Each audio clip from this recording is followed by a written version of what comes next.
Patch 12.1 has a new meta since the new patch, and in this video, I will update you on the tier list, then go through my strategy for climbing on this patch, and then I'll quickly run through how to play the comps mentioned. As always, leave feedback in the comments so I can keep improving this series.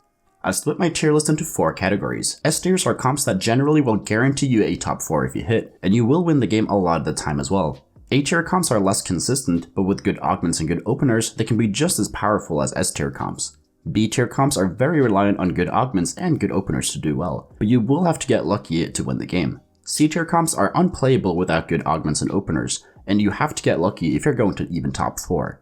I also want to add that all comps in this tier list move up or down a tier depending on your opener and augments. If you have a great opener for Urgot, he becomes S tier, and if you have a bad opener for Shaco, then he becomes A tier. From the last tier list, there is a decent amount of changes. Jhin is still a comp though that you almost always win the game if you're able to 2-star everything, and the comp got indirectly buffed since it didn't get any changes and they nerfed its counters on this patch. Syndicate Shaco plays really well into all meta comps, and it plays incredibly well into Jhin, which is why it moved up to S tier. In addition, there are still a decent amount of reroll comps in the meta, which makes it easier to hit the 3 stars as others are removing them from the pool. Chemtech Urgot got nerfed again, but not hard enough to fall down any further than A tier. I sound like a broken record, but this comp continues to be the best comp to get top 4 withs in the entire game. Arcanists are back in A tier in 2 different forms. The standard Lux variation is still a great comp to go for if you get a lot of AP items. And now you have another option with Arcanist Reroll.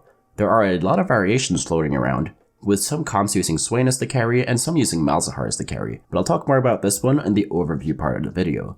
Innovators are back in the meta and now playable. I've seen people do great with them even if they don't have Innovator Heart or Soul. With the buffs to Heimerdinger, Seraphine, Zilean, and Orianna, this comp climbs into A tier. And Heimerdinger carry is preferred to run now, but Seraphine carry can also work. Heimerdinger carry in Reroll Scholars also works now, and it's a lot stronger after the Heimerdinger buffs. This comp also gets great benefit out of all the other reroll comps, as it's easier to hit Heimer, Lysandra, and Taric 3-star now.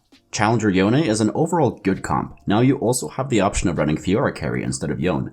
As you might be able to tell, pretty much all 4-cost carries and reroll 3-cost comps are great on this patch. Talon Reroll has an asterisk simply because it is incredibly reliant on good augments and for you to be uncontested if you're going to win. But with good augments, this comp can easily be S tier, and with bad augments, it can easily be B tier. 6 Yordles has the issue of being reliant on 3 Yordles on 2-1, while also needing good augments to do well. The thing holding this comp back is that you lose a little too much HP during stage 3, but with the buffs to Heimer, it is still able to get you good placements. In addition, since Heimerdinger carry is also great in Innovators and Scholar, and Vex 3-stars being run in Arcanist, it is very hard to be uncontested on 6 Yordles, making it harder to hit all the 3-star, which is why it's no higher than B tier this patch. 6 Scrap is still a strong comp in the mid and early game, but it falls off super hard if you don't hit Jinx 2-star. I've seen this comp win games, but I've also seen this comp bought for a lot of times as the players did not hit Jinx. In my opinion, it's better to pivot into Jhin or Yone with this comp instead of chasing the Jinx 2-star. But if you do hit Jinx 2-star, you are in a great spot to win the game. Samira Reroll has the same story as most other B tier comps. If you have good augments for it like All for One and an early Samira, you can play it, but right now it's straight up better to either play Reroll Talon or use her as an item carrier and then pivot into Yone or Jhin.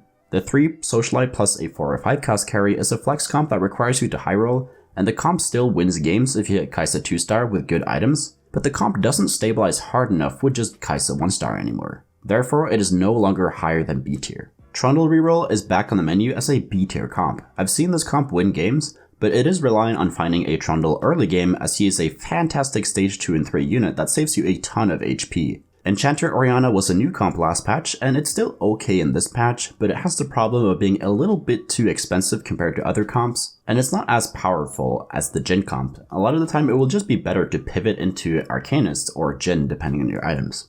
Protector Kog'Maw Reroll is a lot worse in the meta. It got small nerfs, but the main thing holding it back is that it gets farmed by assassins, especially on stage 2 and 3. This results in you having close to no HP by the time you actually hit the 3-star, which is why it's fallen down into B tier this patch. Tristana Reroll struggles unless you're able to hit Tristana 3-star super early. To do this, you need 3 Yordles in the early game, and you also need good augments to not fall off in the late game. Twitch Reroll is not great. I have seen this comp win games if they hit the 3-star super early, so I would only play this if you have a lot of the units early game, but if not, it's just better to use Twitch as an item carrier and then play for Urgot instead. I also want to finish off by saying that the meta overall is balanced right now. Even though I have split comps into A, S, B, and C tier, the gap between tiers are a lot smaller than on other patches, and the meta overall is balanced. Although 4-cost carry comps and 3-star 3-cost comps are the two strongest types of comps right now. So now let's talk about my strategy for climbing on this patch. There are two paths you can take. The first one is starting bow. This is great if you like playing AD comps. The reason why bow is great is because it makes Hurricane, which is a fantastic item on all AD carries in the game, Last Whisper, which is great into bodyguards that are the most common type of frontline right now, RFC, which is great on assassins, and it also got buffed this patch, Static Shiv, which is great to slam onto 1 to save HP and get an easy top 4, a Shiv is also great if you want to pivot into AP comps later to shred MR. With all the 3-stars in the meta, Giant Slayer is also a great third item on a lot of carries. And that is 5 great items in the meta that are all made from bow, which is why I definitely prefer to start this when playing AD. From there, my plan depends on how strong I am in the early game. If I have a board that is able to win streak, I'll default towards Jhin, as I will most likely be able to fast 8 and roll a good amount of gold at level 8 to hit all the 2-star forecasts in that comp. If I am weak, I will play towards Chemtech Urgot, as that comp is good when you have to roll at level 7, and since I will lose a lot of HP in the early game with a weak board, it is unrealistic to think that I can fast 8 from that spot.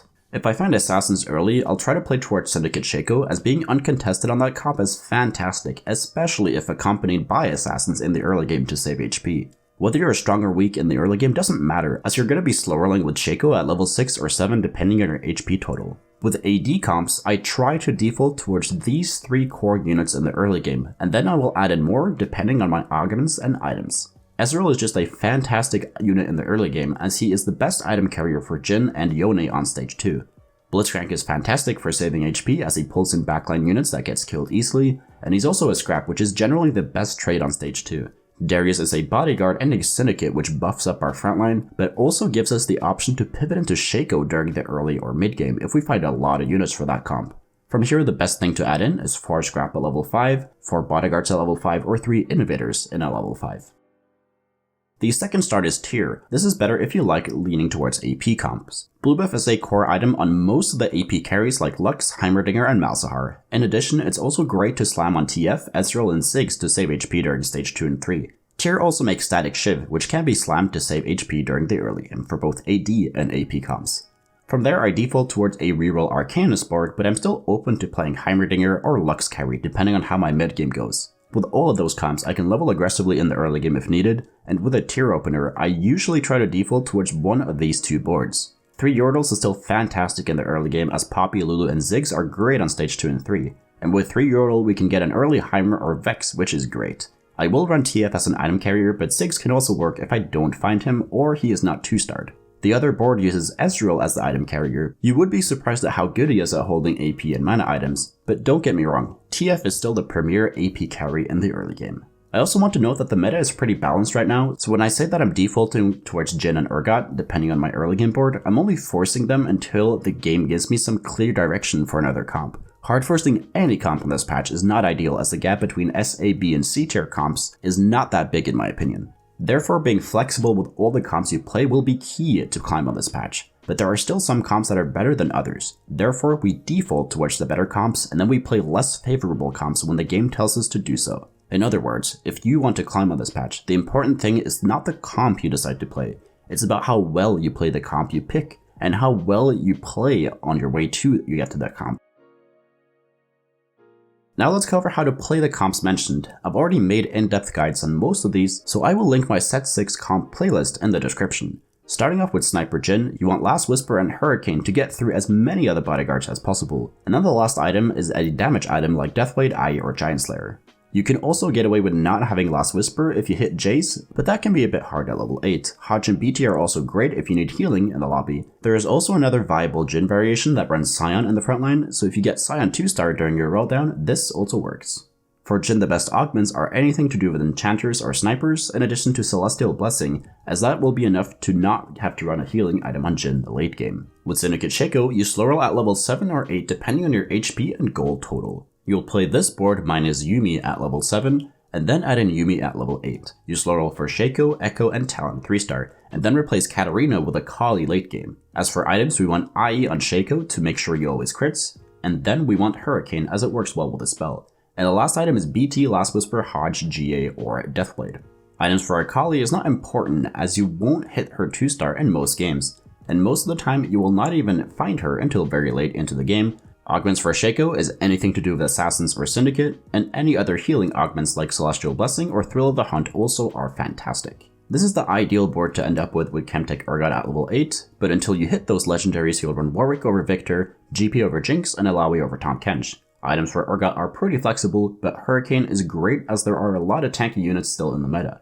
Last Whisper also helps us get through the bodyguards in Jhin and also helps get through the Colossuses. The third item as always depends, but it comes down mostly to what the rest of the lobby is playing. GA, i.e. Deathblade and Giant Slayer are all great third items. The best augments are anything to do with Chemtechs, Knife's Edge is great to deal more damage, and healing augments like First Aid Kit are great to sustain your Chemtech units. Arcanist Reroll runs these 5 core units, and here you will go for 3-star Vex, Swain, Malzahar, Lulu, and Ziggs. But Vex, Swain, and Malzahar are the most important ones. What you add in depends on your augments, and you will slow roll at level 6 and then end up with this board at level 8.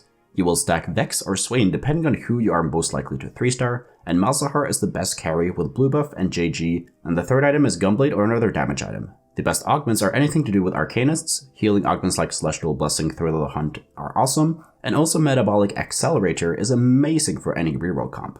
Lux is the same old story, you can cut down to 4 Arcanists to add in Braum and Leona if you need more frontline, and you can also run Victor as your primary carry if you hit him early and if you're able to 2-star him with Sojin plus 2 damage item. Augments for Lux are pretty much the same as Arcanist Reroll. Innovators prefer to run Heimerdinger carry, and also make sure to have Morello on Seraphine. Items for Heimer are blue buff plus 2 damage item. You don't need Gunblade as you have a ton of healing in this comp with Seraphine and Enchanters, and the best augments for this comp are anything to do with Innovators, anything to do with Scholars, and also healing augments like First Aid Kit are fantastic to further increase the healing you get from Enchanters. Chariot gets replaced by another unit based on your augments.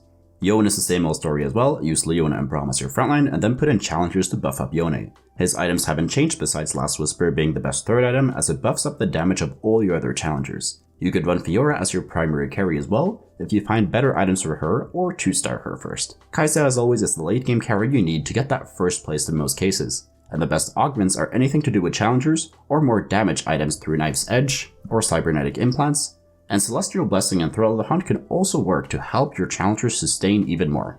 Talon Reroll plays similarly to Katarina Reroll from a couple of patches ago. You slow roll at level 7 for Talon, Katarina, Swain, Echo, and Shaco 3-star. You want RFC and IE on Talon, and the third item wants to be a healing item, where both BT and Hodge work. You can also itemize Katarina, Swain, and Echo after Talon. Samira is just a synergy bot, so don't worry about 3-starring or itemizing her. The best augments for this comp is anything to do with Imperials and Assassins, and Featherweights makes this comp broken as Talon gets stupid amounts of attack speed. Other augments like Knife's Edge or healing augments like Celestial Blessing is also great to sustain your Assassins. I've already made videos on the rest of the comps in this tier list, so if you want to learn more, check out my Set 6 Comp Guides playlist in the description. And that was my strategy for climbing on this patch. As I mentioned earlier, please give me feedback on this video as I want to keep improving this series. And also good luck with getting that LP on this patch. Thank you so much for watching. If you learned something, please leave a like and subscribe to the channel. Comment down below what video you want me to make next, and if you want to get better at TFT, join the Discord. We got nearly 6,000 other players there who are hungry to climb. And if you want to get coached by me, the information is over on the Discord server as well. So take care and see you in the next video.